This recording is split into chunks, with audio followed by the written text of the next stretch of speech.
Baiklah, assalamualaikum warahmatullahi wabarakatuh. Waalaikumsalam warahmatullahi wabarakatuh. Selamat pagi anak-anak. Pagi Bu. Pagi. Gimana kabarnya hari ini? Alhamdulillah. Jadi pada pagi hari ini kita akan belajar tentang teks pantun. Nah, sebelumnya kalian sudah tahu pengertian dari teks pantun itu apa? Belum. Nah, kepada Nak Natalia, apakah tahu? Ini Teks pantun. pantun itu puisi rakyat Ibu yang dibaca satu urut dari mulut ke telinga.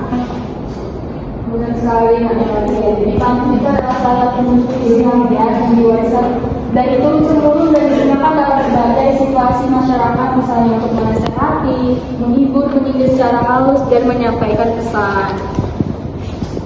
Lalu dari ciri-ciri pantun di sini ada terdiri atas 4 baris dan 1 bait. Lalu setiap baris umumnya 8 sampai 12 suku kata, memiliki rima akhiran ABAB. Baris pertama dan kedua disebut sampiran, baris ketiga dan keempat disebut isi, dan menggunakan kata-kata padu atau kiasan.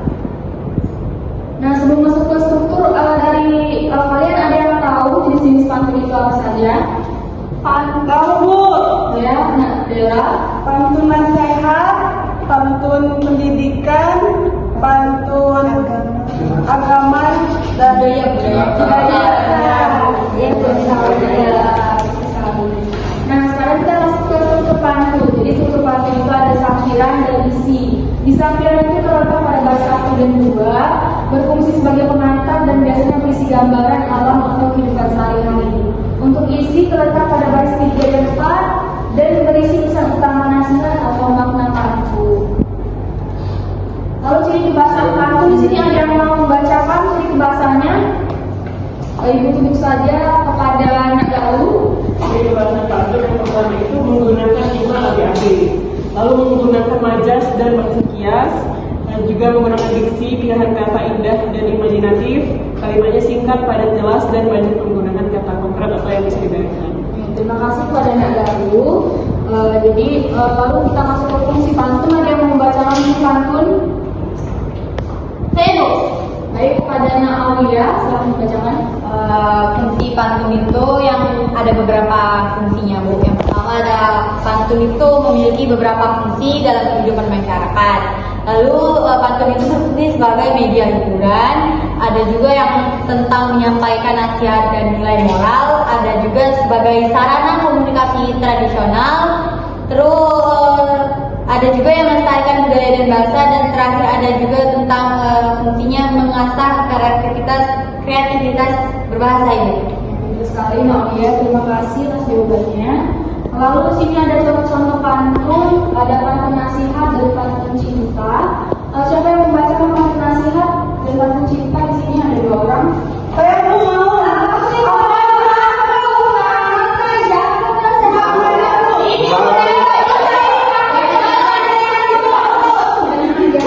Satu-satu ya, yang paling cepat angkat tangan, ibu tunjuk. 1, 2, 3. Nah, kepada anak Dela sama Teman-teman jangan lupa bilang cakep ya. Malas. Pergi ke taman memetik bunga. Cakep. Bunga mawar harum baunya. Cakep. Rajin belajar sejak muda agar sukses di masa tua. Langit biru dihiasi awan. Cakep. Kali riang sekali. Cakep. Kamu jadi terlihat, hatiku senang tak.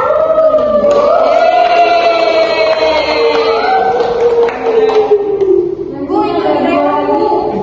Kenapa Aulia? Itu ada rekan Bu, depan. Nggak boleh. Aulia.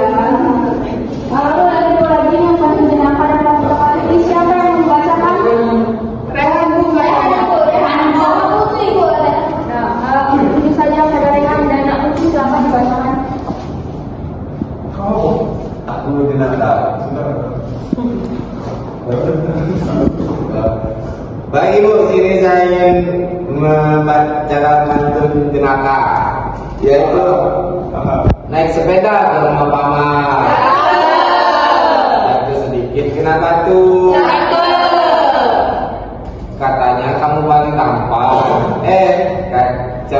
Bapak ikut ketawa lihat kamu.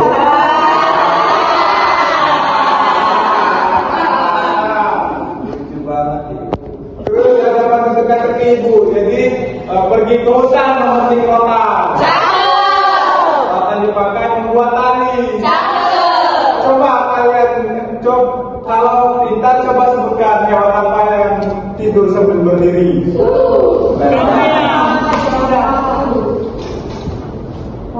Baik anak-anak, jadi ibu sudah banyakkan lembar soal yang akan kalian kerjakan per kelompok. Silakan dikerjakan terlebih dahulu, ibu tunggu sampai 10 menit. Nanti akan ibu tunjuk kalian untuk maju ke depan.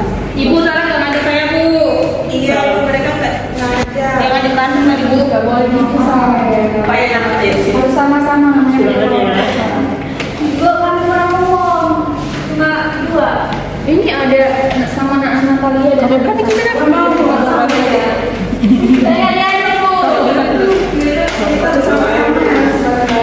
Bu, ini bisa dipercaya kamu. Kemarin saya bersama ibu.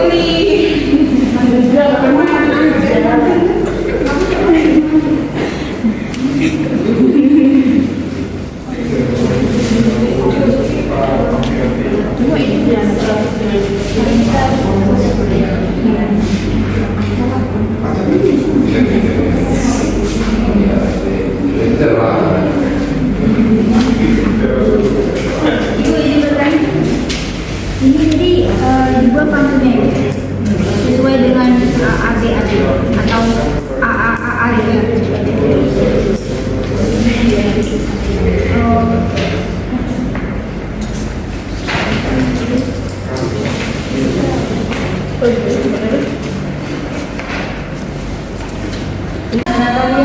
Ini bingung sih lagi kalau dari mana? Ini semua namanya langsung lagi aja.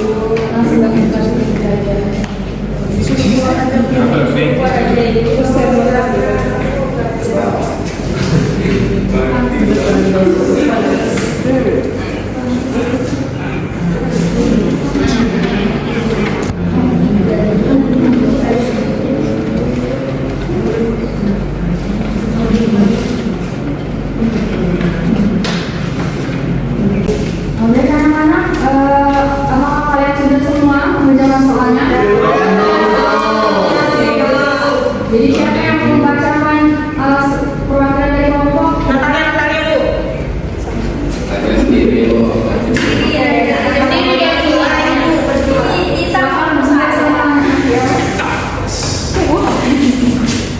Ayo Natalia.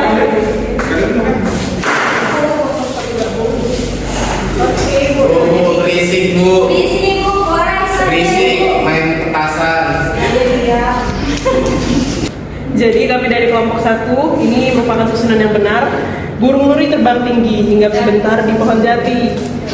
Jika ingin hidup berarti hormati orang tua sepenuh hati. Jadi sampirannya itu pada burung nuri dan hinggap sebentar di pohon jati. Isinya itu jika ingin hidup berarti hormati orang tua sepenuh hati. Rimanya itu AAAA. Maknanya itu jika ingin hidup berarti kita harus menghormati orang tua. Terima kasih. Nah, pantun selanjutnya itu pergi ke kebun memetik mangga. Mangga matang rasanya manis. Jika kita rajin berdoa, hati menjadi tenang dan manis. Analisisnya, sampiran pergi ke kebun memetik mangga. Mangga matang rasanya manis. Isinya, jika kita rajin berdoa, hati menjadi tenang dan manis. Rimanya mangga, manis, berdoa, dan manis. Jadi bersajak AS. Maknanya rajin berdoa membuat hati menjadi tenang dan damai. Terima kasih kepada anak-anak Mbak Sarah. Silakan diberi tepuk tangan. Kita sudah di penghujung pembelajaran. Siapa di sini yang membacakan kesimpulan dari materi kita tadi? Dita, Bu. Saya Bu. Enak Dita, silakan dibaca. Baik Ibu, jadi kesimpulannya pantun adalah puisi lama yang memiliki aturan khusus dalam struktur dan rima. Nah, pantun tidak hanya berfungsi sebagai hiburan, tetapi juga sebagai sarana penyampaian pesan dan melestarikan budaya. Nah, dengan pantun, seseorang dapat belajar berbahasa secara kreatif, indah, dan efektif.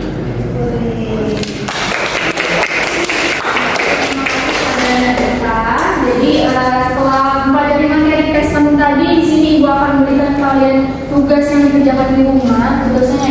pantun bertema bebas dan identifikasi strukturnya. Nanti akan dikumpulkan di minggu depan di pembelajaran yang akan datang. Oke, sekian pembelajaran dari